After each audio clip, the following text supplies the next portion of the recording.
for number 4, setting up our u and our dv. Earlier I said that we want to make our dv the most complicated part that we know the antiderivative of. So obviously here, natural log of x is more complicated than the x. And we know the antiderivative of natural log of x now because we just figured it out in the last problem. So technically, that's the most complicated part. We know the antiderivative, but this antiderivative, not a very pretty one, right? If you think about what's going to happen here in our problem, if we make this our natural log of x, we make the dv, then our v is going to be x natural log of x minus x. Well, that's going to end up inside of an integral again. So that's not going to be very pretty. So when determining our u and our dv, we want to kind of compare. All right, this is our complicated part, natural log of x.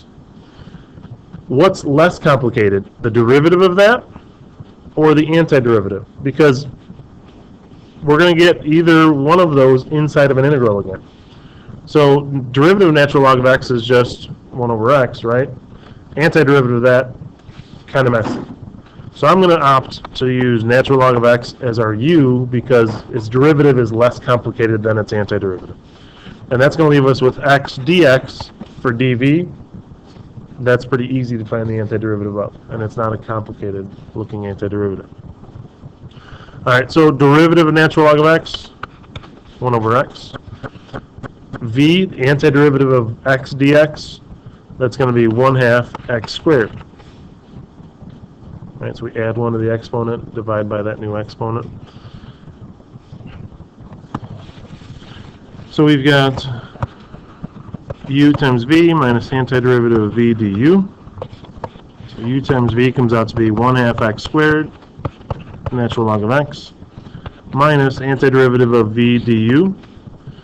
So we end up with 1/2 x squared times 1 over x just gives us x dx. So this integral still needs to be evaluated, and this one's easy. We don't have to use u substitution or anything, or integration by parts again. We can just evaluate it as is. Right? We add 1 to the exponent, so it becomes x squared, and then divide by the new exponent, so times 1/2, we get 1/4 x squared, and we need to remember the plus c.